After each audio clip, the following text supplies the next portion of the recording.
But yeah, so No Country for Old Men. Not what I thought it was gonna be. Academy Award movie. We'll get into that. One which you brought up. I wonder if it won anything. And I remembered it getting nominated for a bunch of shit. I looked it up. I think it was Best Picture, editing. It won a bunch of awards. Best the villain won Best Supporting. Yeah. So yeah, it was a really good movie. I mean, it did really well. Coen Brothers. So and it's very much a Coen Brother movie. Except for instead of, Fargo, Minnesota, it's in, the Rio Grande, they say, in the thing. So it's like kind of Texas, out in the middle of nowhere.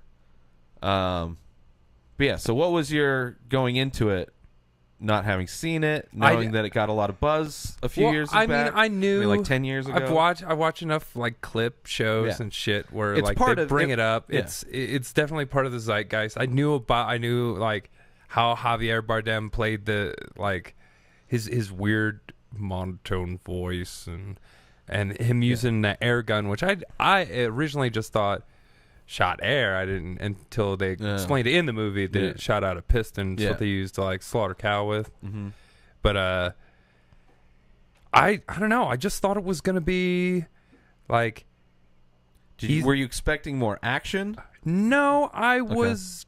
Because it is a slow. I just didn't know what to expect. It's a slow burn. I guess. Right. But it wasn't what I expected. But not in a bad way. Like I have a feeling. Because we watched it here, we weren't at like a movie theater.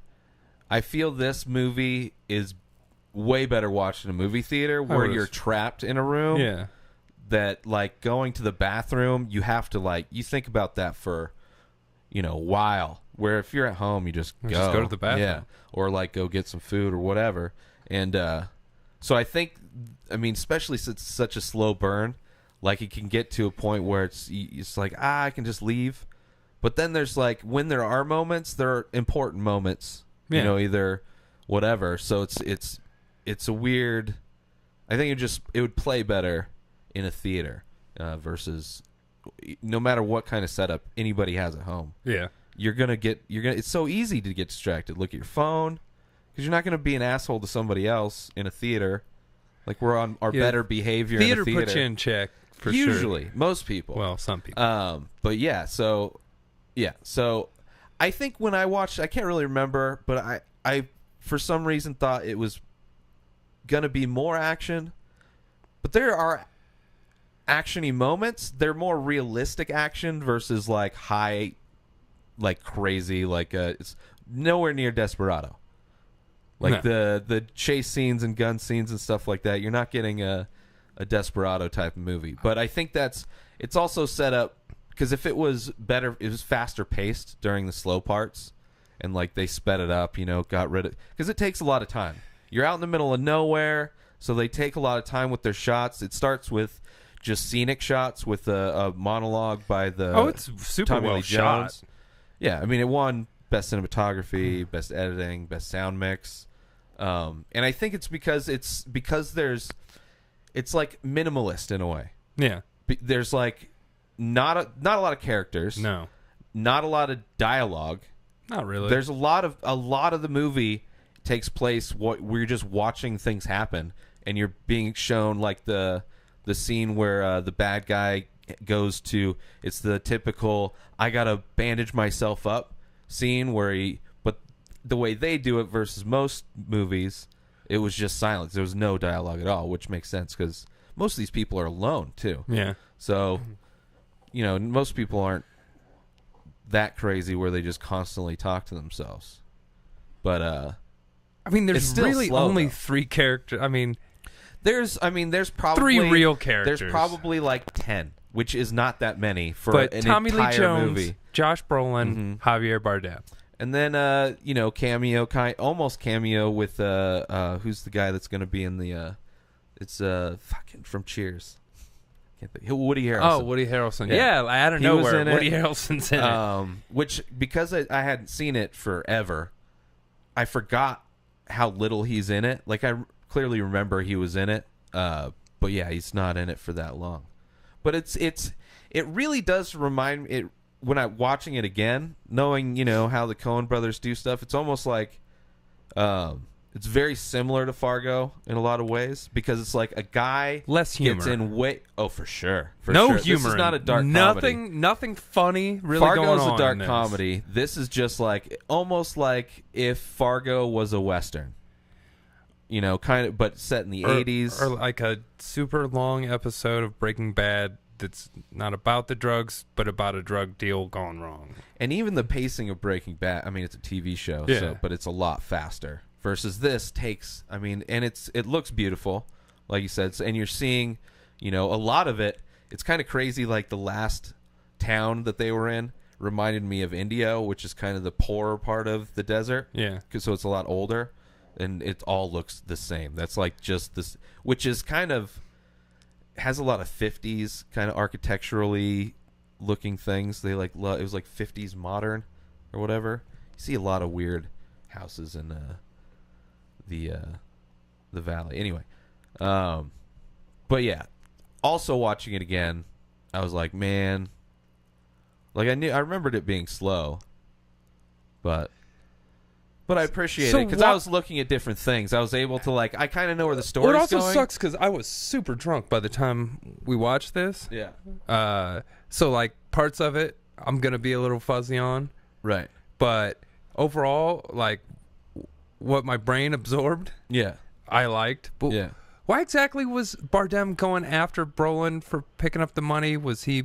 I have a feeling he works for the cartel, and he's because they never really, to my recollection, explained that. They went back when he went back to the scene of everybody murdered with the two white guys. Like it seemed like he was their guy from that's the guy that they know, they've done business with. Okay, this was a thing. What the fuck is going on? I don't know. My guy's coming. He'll walk down there to see what's going on, and then saw what happened. And then it's like, well, you're expendable. And he's like that badass guy that's just, I'm just here to track down the money. And I think he probably got the drugs when he shot him. And then the drugs were gone when the cops showed up and saw everything. So he was probably there to get everything. He's like, well, fuck these people. We're not going to do business with these assholes if this is what they're doing. So the whole movie is like, oh, dude has something way over his head, and there's a lot of people looking for it. And not just Bardem. It's like, Woody Harrelson's character. Bardem's the ultimate, the scariest guy. He's the Darth Vader kind of trying to track this down. And it's following Josh Brolin as shit just keeps getting worse. Worser and worser. Worser and worser for this guy. Yeah.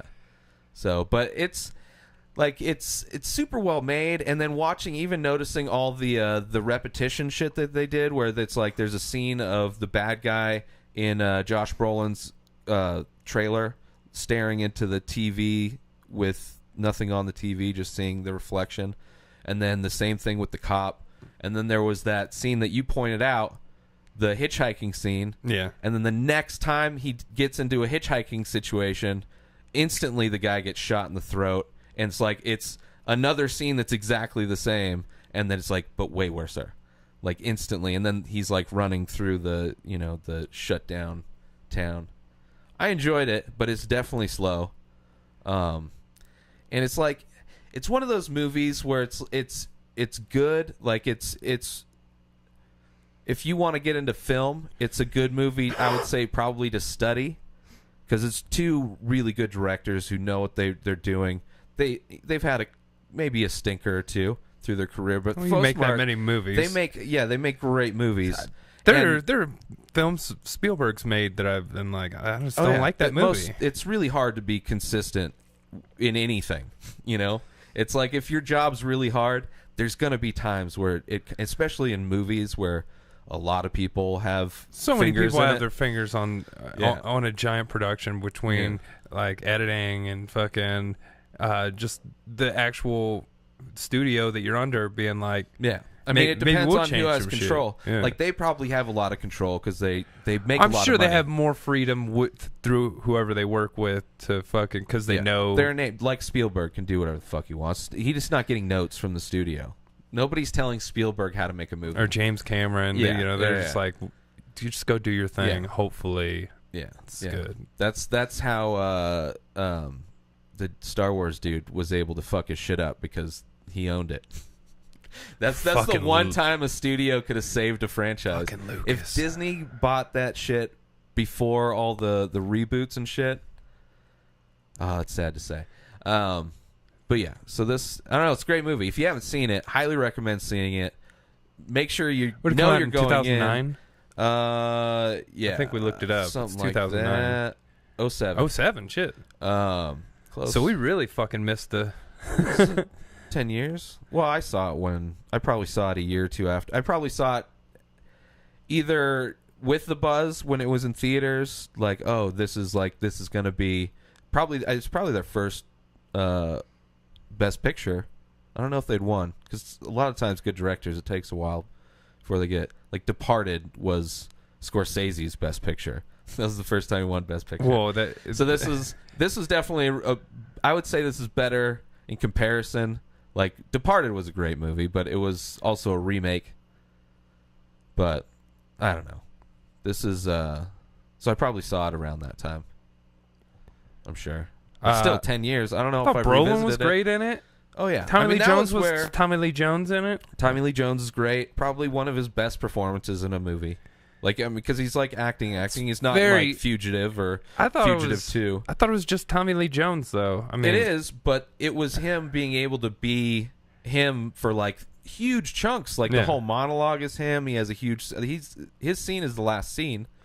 The way the movie ended, I'm not a big fan I am of. not a fan of the ending. It ended a lot like but a lot of independent movies. I knew do. the ending. Oh, okay.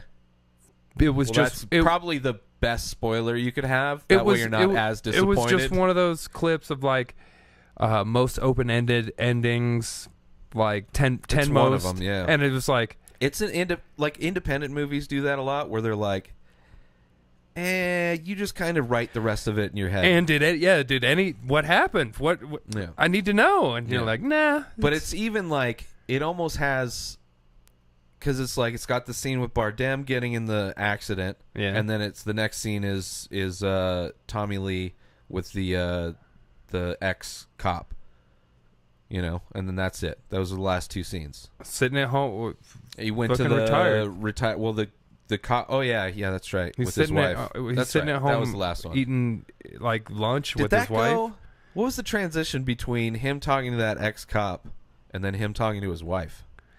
I forget. Was there a scene in between that? That's kind of a weird thing. I forget. Like, seems like there should have been, because that'd just be a weird transition. But unless, I mean, they did good. I really did like the editing. I liked everything. Like, being able to watch it again, already knowing the story. Yeah. I mean, it's pretty basic. Everything that goes on is pretty basic. For the most part. Guy stumbles upon drug deal gone bad. Yeah. Finds bag full of money. Watching it the second time, it's like, it's almost like watching a movie that's dubbed, but you speak the language. It's like, oh, I have another level of being able to appreciate this movie. Like, I already don't have to worry about who's doing what's going where. I can just appreciate it for being a great film, which was nice. It was nice. I'm glad it wasn't. I still don't really like the ending. Pacing, maybe, but the pacing also fits. Yeah, if it's because it's Texas. It's not like, if it was a New York-based thing, then you'd want. Because fast pace and hustle and bustle, it fits. But everything they did a lot kind of fit. open desert. Yeah, Josh Brolin's character, while probably would be considered the main character, I'm not sure. I would say no, because the whole movie's No Country for Old Man, and so you're Tommy Lee Jones is the main character, who starts and ends the film. True, and the title is clearly about that. But it's just none of those guys are that young. It's just like the cops. Tommy Lee Jones is the oldest. It's like the cops in Fargo. Yeah. Like, I mean, you could technically probably make a case for it could be Bardem's, because you don't really get any backstory. It's just like you're dropped into this situation. Like, you don't know. This guy's got a tank, and when he goes over the hill and sees the cars and the dead bodies and shit. It's like nobody knows what's going on. Like, he saw it for the first time just as we saw it. Yeah. And he's kind of approaching it. I mean, he's probably doing things that we may not do, but it's still like true to kind approaching of the human murder behavior. scene. Yeah. But he's putting his fingerprints all over everything. You can understand the mentality of somebody that is hunting out in the Texas range and just stumbling on. You live in a trailer. But you stumble I really on a liked thing. his character, even though he was pretty He smart. plays a guy who is a few words. Yeah. And so he doesn't really say much through the movie. He's in it a lot. Like, even when his girlfriend's trying to talk to him, he's got very curt, quippy, like misogynistic, kind of like super alpha. You're like, I'm really going to keep you in your place. Yeah. I said, go to your mother's. Yeah, which makes sense because it's like, I just found a shitload of money. We need it. I think that's another thing. Like, if you go to a city, you're going to have a lot of people that talk a lot and they don't shut the fuck up. But if you're in a small town, just shut the fuck up if you don't need to be yapping all the time. Like, even when Tommy Lee Jones talks, I mean, they're written to be, but he speaks, like, everything he says has, like, a purpose. He's, like, clearly the more has more wisdom versus, this criminal that's just barely getting away while, like, Bardem 3 also or 4 says different people are barely trying to get anything. him. The three main characters. Oh, there's not a lot of dialogue in this movie. Just don't say a whole lot. That's why the whole movie was told in, like, but great scenes. Yeah. Yeah, it's never was I like looking at it being like, this shot. There's nothing bad about it. No.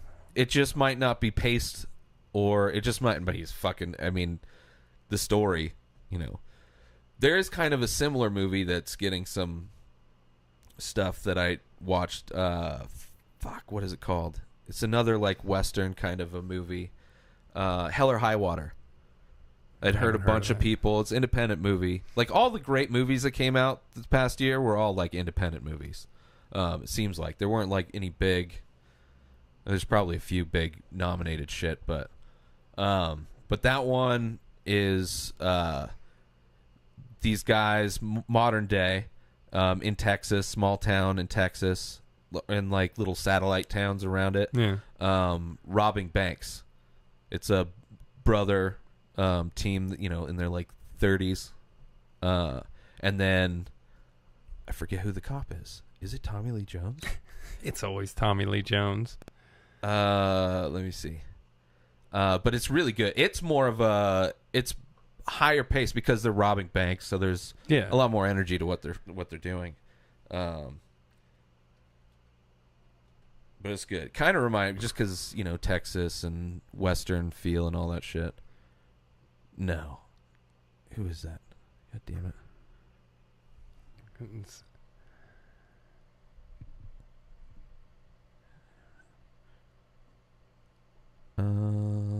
Jeff Bridges. Jeff Bridges. Yeah. Right. Oh, he's great though. He's is really good acting too. I enjoyed that movie. Surprised that it got nominated for anything, but I mean, it was really good. But, like, aesthetic, like, it looked pretty similar to No Country for Old Men, but that's, all that kind of shit. All right. Anything else? I give it a thumbs up. Yeah. Or it's a good movie. It just depends on your mood. For sure. I give it an 8.5 out of 10. It's almost like maybe even watching like a subtitled 9, movie or a foreign film or something like that. It's like you have to be in the mood. Don't know how many times I'm going to watch this movie through my life. Yeah. But you're glad you watched it. But I'm glad I watched it. Check it off the list. Same thing with The Revenant. Great movie. Don't know how many times I'm going to watch that movie. True. Yeah. I mean, those are two movies that... Beautifully shot, slow pacing, very little dialogue. This is a little more exciting, besides the bear attack thing from The Revenant. Yeah, or the horse thing. I guess there was a few exciting parts. Yeah, there are moments, but it's similar though. A lot of similar. Because there's just chunks of style. Like, oh, shit's going on. Yeah. But then a lot of the times, like, oh, what shit is going to happen? Yeah. So it's